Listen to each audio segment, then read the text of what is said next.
আমাদের মা বোনদেরকে উদ্দেশ্যে বলতে চাই যারা আজকের মাহফিলে এসেছেন, 10টি নাসিহা এবং উপদেশ আমি আপনাদের জন্য নিবেদন করতে চাই। এই নাসিহাগুলো যদি আপনারা মেনে চলতে পারেন, ইনশাআল্লাহ কোরআনে কারিমে আল্লাহ রাব্বুল আলামিন কিছু নারীদের দৃষ্টান্ত দিয়েছেন। তাদের একজন হলেন ফেরাউনের স্ত্রী আসিয়া, আরেকজন হলেন মারিয়াম ইমরাতে ইমরান, ঈসা আলাইহিস সালামের মা। তাদের মতো এবং নবী করিম সাল্লাল্লাহু আলাইহি সাল্লামের পত্নীগণ মহিষা আয়েশা রাদিয়াল্লাহু তাআলা আনহা সহ উম্মুল মুমিনিন সহ আরো যারা ছিলেন, তাদের মতো হতে হলে আজকের এই যুগের সকল চ্যালেঞ্জ এবং প্রেক্ষাপটকে সামনে রেখে 10টি নসিহা আপনাদেরকে আমি করতে চাই। নাম্বার 1, ঈমান তো থাকতেই হবে, সেটা আমি আর পয়েন্টে আনলাম না। 1 নম্বর হলো 5 ওয়াক্ত সালাত ঠিক মতো করতে হবে। আমাদের মা বোনদের একটা সমস্যা হলো, অনেক মহিলারা আছেন টাইম মতো নামাজ পড়েন না। যেহেতু পুরুষরা জামাতে নামাজ পড়ে, তাদের জামাতে সালাত আদায় করার জন্য একটা গুরুত্ব থাকে, মা বোনরা বাসা বাড়িতে পড়ছি করে অনেক সময় দেরি করে ফেলেন। এবং একটা ভুল মাসআলা আমাদের দেশে মহিলাদের মধ্যে ছড়িয়ে আছে, সেটা হলো মহিলাদের সালাত হবে মসজিদে পুরুষের জামাতের পরে, আজানের আগে তারা নামাজ পড়তে পারবে না, পুরুষদের জামাতের আগে পড়তে পারবে না। এরকম একটা ভুল ধারণার কারণে অনেক মহিলারা অপেক্ষা করে, দেরি করে। নামাজকে দেরি করতে করতে অনেক সময় দেখা যায়, বিশেষ করে গৃহস্থলী কাজকাম করতে করতে, জোহরের সালাত আদায় করতে করতে 2টা, 2:30, 3টা পর্যন্ত বেজে যায়। ঠিক না ঠিক? মা বোনরা ওয়াক্ত মতো এবং সময় হওয়ার সাথে সাথে দেরি না করে সালাত আদায় করবেন। মসজিদে জামাত হলো কি হলো না আপনাদের দেখার দরকার নাই, আজান হলো কি হলো না সেটা দেখার দরকার নাই, দেখবেন ওয়াক্ত হয়েছে কিনা, টাইম হয়েছে কিনা। টাইম হয়ে গেছে, সালাত আদায় করে ফেলেন। সালাতের ক্ষেত্রে মা বোনদের আরেকটা বিষয় হলো তাড়াহুড়ো করা, অস্থির হওয়া, খুব হুলস্থুল করে নামাজ পড়া।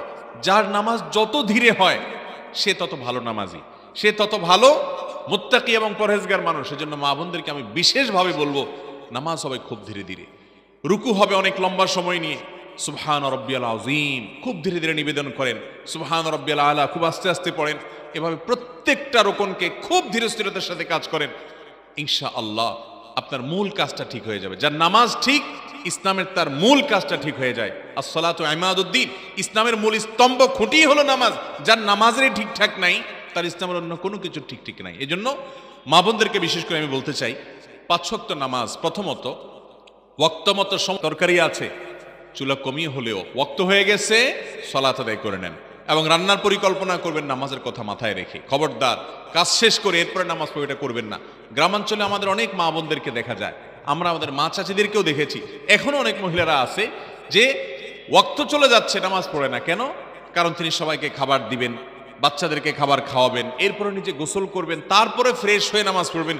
এই তথাকথিত ফ্রেশ হতে হতে 3টা, 3:30 বেজে যায়। আপনাদের নামাজ আমল নামার মধ্যে সবচেয়ে বাজে অবস্থার মধ্যে চলে যায়। এই জন্য ওয়াক্ত হয়ে গেছে, গোসল ফরজ না হলে গোসলও করার দরকার নাই, ওযু করে সুন্দর করে কাপড় চোপড় পরে ঢেকে ঢুকে নামাজ পড়েন। নামাজের ক্ষেত্রে আরেকটা গুরুত্বপূর্ণ বিষয় হলো, মহিলাদের পুরো শরীর ঢাকতে হয়। আমার জানা মতে, আমি ছোটবেলা থেকে মা চাচি মাহারা মহিলাদের যত দেখেছি, আমাদের দেশে মহিলাদের অনেকে আছেন যারা এই হাতের গোছা খোলা রাখেন, শাড়ি পরে নামাজ পড়েন, তার উপরে ওড়না পড়তে হয় সেটা জানেন না। চুল দেখা যায়, হয়তো গলা দেখা যায়, হয়তো পেট পিঠ বা কাঁধের কোনো অংশ দেখা যায়। নামাজ হবে না যদি পুরো নামাজ জুড়ে ভাবে এগুলো উন্মুক্ত থাকে। কারণ এই মুখমণ্ডল, 2 হাতের কবজি এবং পায়ের পাতার নিচের অংশ ছাড়া যদি পুরো শরীর আপনি না ঢাকেন, সামান্য একটু সময়ের জন্য খুলে গেছে ভিন্ন কথা। এই জন্য নামাজের ক্ষেত্রে 3টা গুরুত্বপূর্ণ দিক বললাম। 1 হলো সময় হলে কাজ শেষ করে নামাজ পড়বো এটা না, গোসল করে নামাজ পড়বো এটা না, গোসল ফরজ না হলে ওযু করে ওয়াক্ত হয়ে গেছে সব পরে আগে নামাজটা পড়বেন। দ্বিতীয়ত নামাজটা ধীরে ধীরে পড়বেন, আস্তে আস্তে পড়বেন। 3 নম্বর হলো যে নামাজের মধ্যে সতর ঢাকার যে ফরজ আছে, মহিলাদের সতর পুরো শরীর ঢাকতে হয়। অতএব শাড়ি পরে নামাজ পড়লে কোনো অসুবিধা নেই, কিন্তু তার উপরে আপনাকে একটা ওড়না, একটা চাদর বড় পড়তে হবে, যাতে করে এই পুরো সব ঢেকে ঢেকে থাকে পুরো নামাজের মধ্যে। এটা ফরজ, না হলে নামাজ হবে না। নাম্বার 2, নবী করিম সাল্লাল্লাহু আলাইহি সাল্লাম মহিলাদের জান্নাতে যাওয়ার যে 4টা সংক্ষিপ্ত শর্ট সিলেবাস দিয়েছেন, এর ভিতরে 2য় নম্বর হলো রমজানের রোজা রাখা। রমজানের রোজা তো আমরা রাখবো ইনশাআল্লাহ। এর পাশাপাশি আইয়াম বীজের রোজা, সোমবার বৃহস্পতিবারের রোজা, এগুলো রাখার চেষ্টা করব। মহিলাদেরকে নবী করিম সাল্লাল্লাহু আলাইহি সাল্লাম বিশেষভাবে নসিহত করেছেন, এজন্য তারা বিশেষ গুরুত্বের সাথে এটা রাখবেন। নাম্বার 3 হলো স্বামীর আনুগত্য করা। স্বামীর আনুগত্য করা, এটার মতো কঠিন কাজ মহিলাদের জন্য আল্লাহর জমিনে আরেকটা নাই। সব আমল মহিলারা করতে রাজি আছে, কিন্তু স্বামীর কথা শুনতে রাজি না। আমরা আবার স্বামীরা আবার এই ওয়াজ শুনতে খুব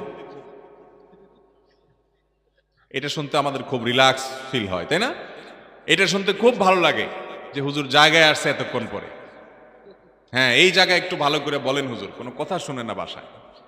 ভাইরা আমার, আমরা সবাই আরেকজনের হাদিস শুনতে চাই, আরেকজনের মাসালা শুনতে চাই, নিজেরটা শুনতে রাজি না। আপনাদের পুরুষদেরকে পরে ধরতেছি, মহিলাদেরটা ধরা হয়ে গেছে।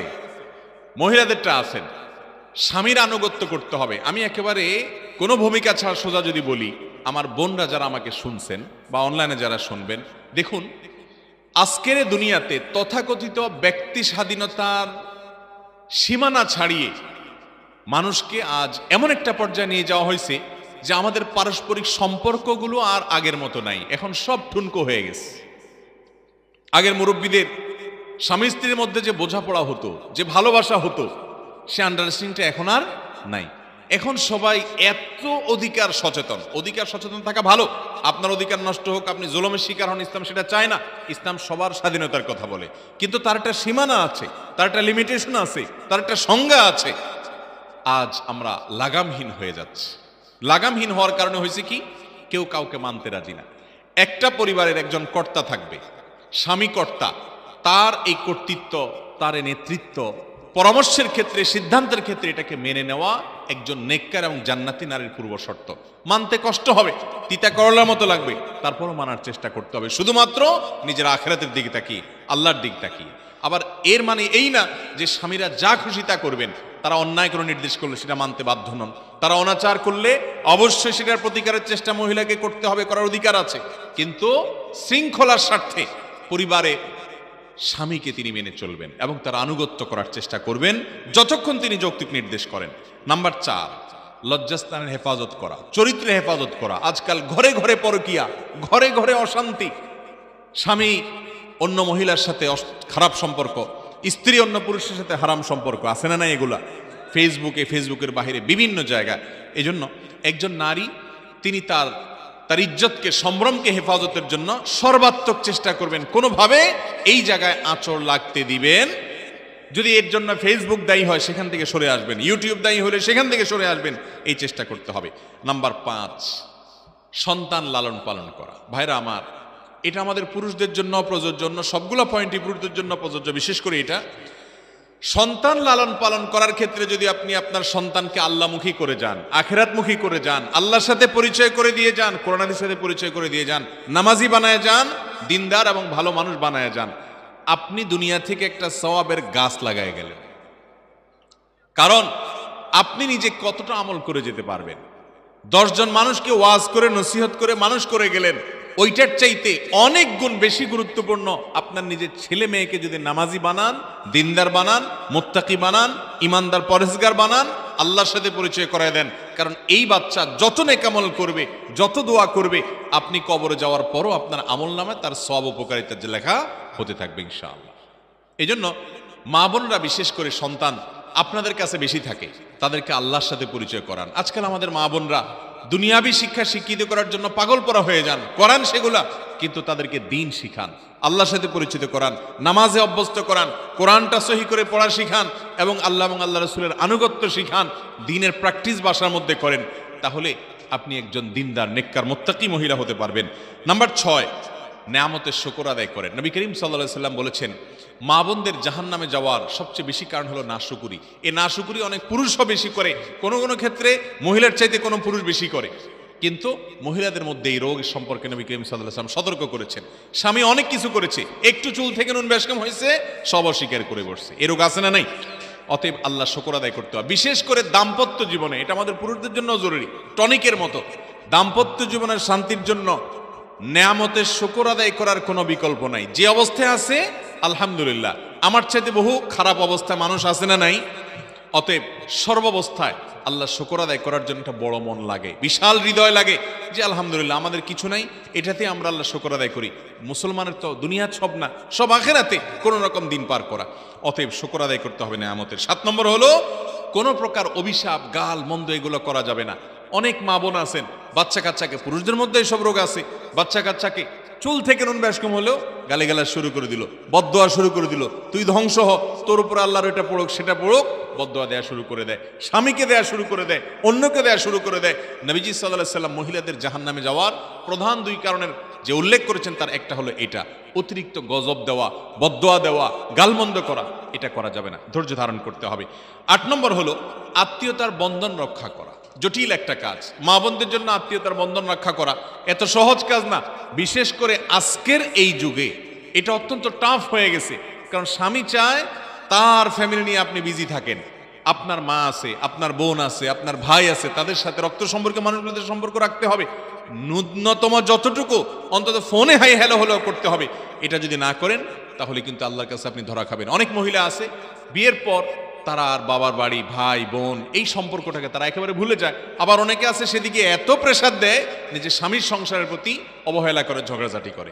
এজন্য ব্যালেন্স করতে হবে, বিশেষ করে আত্মীয় স্বজনের সাথে সুসম্পর্ক বজায় রাখার চেষ্টা করতে হবে, আর স্বামীকে তার আত্মীয়র সাথে সুসম্পর্ক রাখার চেষ্টা, সহযোগিতা করতে হবে। অনেক মহিলা আছে দেখবেন যে সব ঠিক আছে, নামাজ কালাম পড়ে এবং সব কথা মানতে রাজি আছে, কিন্তু স্বামী তার ছোট ভাইরে টাকা দেখ এটা রাজি না, ঠিক না বে ঠিক? স্বামী তার বাপমার কথা শুনুক এটা মানতে রাজি না, আমার কথা শুধু শুনবে, তাদের কথা শুনবে না। তো এটা হলো ব্যাককল মহিলা এবং নির্বোধ মহিলা। কারণ হলো যেই স্বামী তার আত্মীয় স্বজন রক্ত সম্পর্কে মানুষগুলোর কথা শুনবে, আল্লাহ তাআলা তার হায়াতে বরকত দিবে, তার রিজিকে বরকত দিবে, ওই মহিলারই লাভ। এই জন্য স্বামীকে তার আপনজন থেকে সরালে মহিলার ক্ষতি, তার নিজের ক্ষতি। এরপরে 9 নম্বর হলো দান সাদাকা করা। আমাদের দেশে মহিলারা দান সাদাকা করতে পারে না, কারণ মহিলাদের কোনো টাকা পয়সা থাকে না। এটার জন্য মূল দায় আমাদের, আমি সেটা নিয়ে দীর্ঘ আলোচনা যাব না। আমরা মোহর পরিশোধ করলে মহিলাদের টাকা হয়, আমরা বাবা মার সম্পদে তাদের যে মিরাস আছে, ভাগ আছে, এটা দিলে তাদের টাকা হয়, হাত খরচ দিলে তাদের টাকা হয়, তাদের টাকা হওয়ার বহু অপশন আছে। কিন্তু সব অপশন আমরা এই পুরুষ শাসিত পুরুষতান্ত্রিক সমাজে জুলুম করে আমরা সেগুলো থেকে তাদেরকে বঞ্চিত রাখি। যার কারণে একজন মহিলা তিনি মনে চাইলো একটা মসজিদে দান করবেন, একজন ইয়েতিমকে দান করবেন, একজন গরিবকে দান করবেন, তার দেওয়ার কোনো অপশন নাই। এটার জন্য অবশ্য আমাদের মহিলাদেরও দোষ আছে, তারা যেখানে সেখানে ছাড় দিয়ে বসে। আমি এই জন্য বলি বিয়ের সময় মোহরের টাকা পুরোটা বুঝে নেবেন, আপনার টাকা আপনার কাছে থাকবে, সেখান থেকে স্বামীকে হাওলাত দিলে আবার ফেরত নেবেন, মন মতো দান করবেন। আপনার দানের সব দরকার আছে, পুরুষদেরও সহযোগিতা করতে হবে। নবী করিম সাল্লাল্লাহু আলাইহি সাল্লামের সময় মহিলারা তাদের গহনা দান করতেন, তাদের সাথে থাকা সম্পদ দান করতেন। এই দানের মাধ্যমে মানুষ আল্লাহর সন্তুষ্টি অর্জনের পথে আগাতে পারে। তো মহিলারা দানের অপশনগুলো খোলা রাখবেন। অনেক হালাল উপার্জন ঘর বাড়িতে বসে করা যায়, স্বামী এবং অভিভাবকদেরকে কনভিন্স করে তাদের মাধ্যমে এটা করবেন। সর্বশেষ এবং 10 নম্বর হলো সময় নষ্ট করবেন না, সময় অপচয় করবেন না। আজকাল আমাদের নারী পুরুষ সকলের সবচেয়ে বড় সমস্যা হলো আমরা সময় নষ্ট করি ফেসবুকে, সোশ্যাল মিডিয়াতে। আমার মা বোনদেরকে আমি এই 10টা নসিহা করলাম, আবার বলছি, সলাতটা ঠিকঠাক মতো পড়বেন, আউয়াল ওয়াক্তে শুরুর দিকে পড়বেন, খুব ধীরে ধীরে পড়বেন, অন্য কাজ গোল্লা যাক, সালাদটা সব কিছুর আগে পড়বেন এবং সতর টতর ঠিক মতো ঢেকে পুরো শরীর আবৃত করে, শাড়ি পরলে তার উপরে আবার আরেকটা ওড়না বা বড় কিছু পরে সালাত আদায় করবেন। নাম্বার 2, রমজানের রোজা তো রাখবেনই, নফল রোজা সোম বৃহস্পতি চান্দ্র মাসের 13, 14, 15 এগুলো রাখার চেষ্টা করবেন। নাম্বার 3, স্বামীর কথা মানতে কষ্ট হলেও, অপছন্দ হলেও, লোকটা খারাপ হলেও যদি অন্যায় কথা না বলে, অযৌক্তিক কিছু না বলে, তাহলে তাকে আপনি মুরব্বী হিসাবে, সিনিয়র হিসাবে, তাকে অভিভাবক হিসাবে, সিদ্ধান্তদাতা হিসাবে আল্লাহর সিদ্ধান্তকে মেনে তাকে মান্য করে চলবেন। কষ্ট হলেও, এটা তিতা করলার মতো হলেও আমল করার চেষ্টা করবেন। নাম্বার 4, লজ্জাস্থানের হেফাজত, অর্থাৎ সম্ভ্রমের হেফাজত, কোনোভাবে এটা যেন নষ্ট না হয়। দেবরের সাথে পর্দা করবেন, অন্যদের সাথে পর্দা করবেন, পর্দার খাস মেহনত করবেন। অনেক মহিলারা আছে পর্দা বুঝেন না, এই পয়েন্টটার অধীনে পর্দা নিয়ে অনেক কথা বলা দরকার ছিল, কিন্তু আমার হাতে সময় নাই।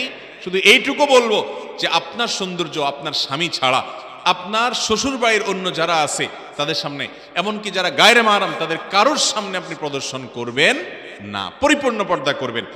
আর 5 নম্বর হলো সন্তানগুলো আপনার অ্যাসেট, এই সন্তানগুলো হলো আপনার ব্রিজ, এই ব্রিজ দিয়ে আপনি জান্নাতের সবচেয়ে সহজে যেতে পারেন।